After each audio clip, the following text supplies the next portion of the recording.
Technique is important when creating great cakes, but another very important aspect of cake decorating is efficiency. This means wasting less time gathering supplies and keeping an eye on your inventory so you know what you have before you get started.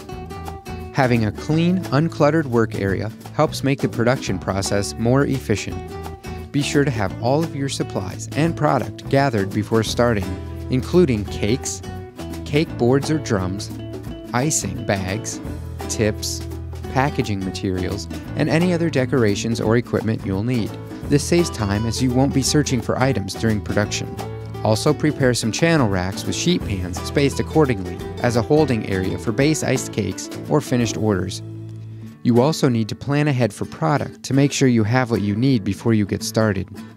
Cakes should either be baked and cooled or thawed out if you're using frozen product. Icings made ahead of time will help make the process more efficient too. Always monitor cake and icing supplies daily to avoid surprises when starting the day's production. Making a production list of what you will need, as well as keeping an inventory list of what products you already have on hand, is essential. Keep an inventory of at least 6 cakes of each standard flavor and plan to produce as needed those varieties that fall below that limit. Assembly line production is one of the most efficient ways to produce cakes. First, cut all of your cakes as needed, whether they're for orders or backstock cakes, and place them on channel racks. Here you can identify the appropriate cakes with their respective order information. Unless you are on a tight schedule, wait until all cakes are base iced before decorating them. If you need to complete an order sooner than it would take you to finish base icing or decorating all the cakes, prioritize the orders.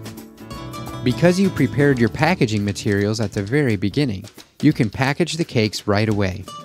Always try to allow enough time to complete all the cakes on a rack, but if you're unable to do that, place a rack cover over the unfinished cakes to keep them from drying out. Nobody wants a crispy cake. Be sure to either package all cakes or place them in close transit to keep them fresh after production. You may need to use a dating system to indicate when they were put in the cooler or freezer to aid in product rotation. Backstock is one of the most important areas in decorating and needs to be maintained regularly. This will be a big help on days when orders are heavy or during holidays when there might be limited time for production. So remember, keep a clean, dedicated workspace free of unnecessary items while you are working. Prepare your materials. Prepare all cakes together and store them so the oldest ones get used first. Now that you've had a crash course in cake decorating, it's time to practice and get creative.